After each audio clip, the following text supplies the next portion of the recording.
அஸ்ஸலாமு அலைக்கும் வரஹ்மத்துல்லாஹி தஆலா வபரகாத்துஹு. ஏக இறைவனின் சாந்தியும் சமாதானமும் தங்கள் மீது என்றென்றும் நிலவட்டுமாக. தமிழ் குர்ஆன் ஆடியோ சேனல் உங்களை அன்போடு வரவேற்கிறது. திருக்குர்ஆன் தமிழாக்கம் அத்தியாயம் 63 அல் முனாஃபிகூன் நயவஞ்சகர்கள், வசனங்கள் 1 முதல் 11 வரை. பிஸ்மில்லாஹிர் ரஹ்மானிர் ரஹீம். அளவிலா அருளாளன் நிகரிலா அன்பாளன் அல்லாஹுவின் பெயரால். إذا جاءك المنافقون قالوا نشهد إنك لرسول الله والله يعلم إنك لرسوله والله يشهد إن المنافقين لكاذبون. நபியே, நயவஞ்சகர்கள் உம்மிடம் வந்தால் நீர் அல்லாஹுவின் தூதர்தான் என நாங்கள் சாட்சி கூறுகிறோம் என்று கூறுகின்றனர். நீர் அல்லாஹுவின் தூதர்தான் என்பதை அவன் அறிவான். நயவஞ்சகர்கள் பொய்யர்களே என அல்லாஹ் சாட்சி கூறுகிறான்.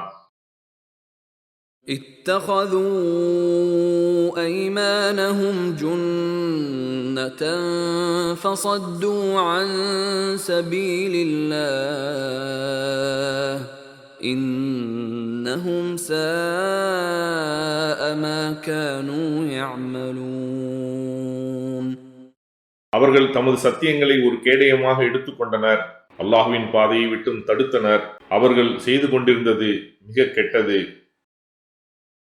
ذلك بأنهم آمنوا ثم كفروا فطبع على قلوبهم فهم لا يفقهون.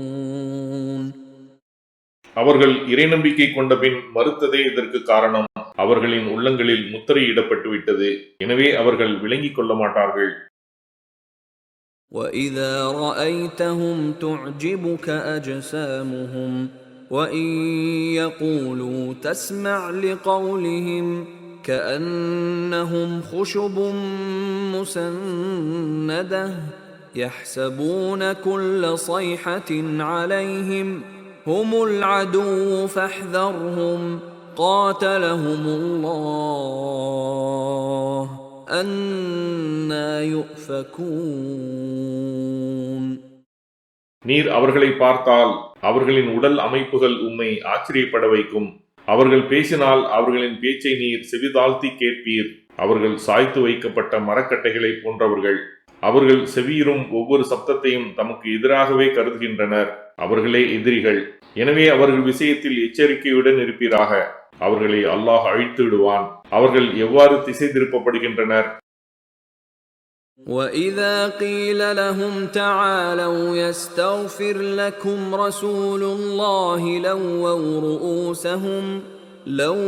رُؤُوسَهُمْ وَرَأَيْتَهُمْ يَصُدُّونَ وَهُمْ مُسْتَكْبِرُونَ. வாருங்கள், அல்லாஹுவின் தூதர் உங்களுக்காக பாவ மன்னிப்பு கோருவார் என்று அவர்களிடம் கூறப்பட்டால் அவர்கள் தமது தலைகளை திருப்பிக் கொள்கின்றனர். நபியே, கர்வம் கொண்டு புறக்கணிப்போராக அவர்களை நீர் காண்பீர். سواء عليهم أستغفرت لهم أم لم تستغفر لهم لن يغفر الله لهم إن الله لا يهدي القوم الفاسقين. நபியே, நீர் அவர்களுக்காக பாவ மன்னிப்பு தேடினாலும் அல்லது பாவ மன்னிப்பு தேடாவிட்டாலும் அவர்களுக்கு சமமே. அவர்களை அல்லாஹ் மன்னிக்கவே மாட்டான். பாவிகளான கூட்டத்திற்கு அல்லாஹ் நேர்வழி காட்ட மாட்டான். هم الذين يقولون لا تنفقوا على من عند رسول الله حتى ينفضوا ولله خزائن السماوات والأرض ولكن المنافقين لا يفقهون. அவர்கள் எத்தகையோர் என்றால், அல்லாஹ்வின் தூதருடன் இருப்பவர்கள் அவரை விட்டு பிரிந்து செல்லும் வரை அவர்களுக்காக நீங்கள் செலவிடாதீர்கள் என்று கூறுகின்றனர். வானங்கள் பூமியின் செல்வ களஞ்சியங்கள் அல்லாஹுக்கே உரியன. எனினும் நயவஞ்சகர்கள் விளங்கிக் கொள்ள மாட்டார்கள்.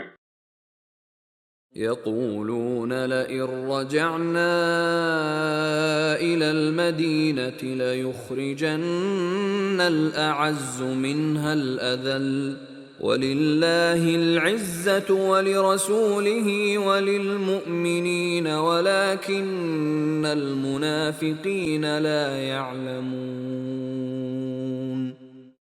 நாங்கள் மதினாவுக்கு திரும்பினால் அங்கிருக்கும் கண்ணியமானவர்கள் இழிவானவர்களை வெளியேற்றி விடுவர் என அவர்கள் கூறுகின்றனர். கண்ணியம் அல்லாஹுவுக்கும் அவனது தூதருக்கும் இறை நம்பிக்கை கொண்டோருக்கும் உரியதாகும். எனினும் நயவஞ்சகர்கள் அறிந்து கொள்ள மாட்டார்கள். يا أيها الذين آمنوا لا تلهكم أموالكم ولا أولادكم عن ذكر الله ومن يفعل ذلك فأولئك هم الخاسرون. இறை நம்பிக்கை கொண்டோரே, உங்கள் செல்வங்களும் உங்கள் பிள்ளைகளும் அல்லாஹுவை நினைவு கூறுவதை விட்டும் உங்கள் கவனத்தை திருப்பிவிட வேண்டாம். அவ்வாறு யார் செய்கிறாரோ அவர்களே நஷ்டமடைந்தோர். وَأَنفِقُوا مِمَّا رَزَقْنَاكُم مِّن قَبْلِ أَن يَأْتِيَ أَحَدَكُمُ الْمَوْتُ فيقول رب لولا أخرتني إلى أجل قريب فأصدق وأكن من الصالحين. உங்களில் ஒருவருக்கு மரணம் வருவதற்கு முன்பே உங்களுக்கு நாம் வழங்கியதிலிருந்து செலவிடுங்கள். மரண வேளை வந்துவிட்டால், என் இறைவனே, சிறிது காலம் எனக்கு நீ அவகாசம் அளிக்க கூடாதா? நான் தர்மம் செய்து நல்லோர்களில் ஆகிவிடுவேனே என்று அப்போது அவன் கூறுவான். وَلَن يُؤَخِّرَ اللَّهُ نَفْسًا إِذَا جَاءَ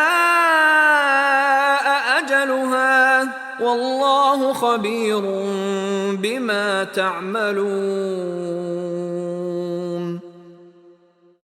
எவருக்கும் அவரது தவணை வந்துவிட்டால் அல்லாஹ் அவகாசம் அளிக்க மாட்டான். நீங்கள் செய்பவற்றை அல்லாஹ் நன்கறிந்தவன். ஜஸாக்கல்லாஹ் ஹைரன். அல்லாஹ் உங்களுக்கு நற்கூலியை வழங்குவானாக. இக்காணொளிகளை பிறருக்கு பகிர்வதன் மூலம் நன்மைகளை பெற்றுக்கொள்ளுங்கள் இன்ஷா அல்லாஹ். இந்த காணொளிகள் தொடர்ச்சியாக உங்களை வந்தடைய சேனலை சப்ஸ்கிரைப் பண்ணுங்க. அத்தோடு அந்த பெல் ஐக்கானையும் கிளிக் செய்தால் இது பற்றிய நோட்டிஃபிகேஷன் உங்களை வந்தடையும் இன்ஷா அல்லாஹ். அஸ்ஸலாமு அலைக்கும் ரஹமத்துல்லாஹி வபரகாத்துஹு.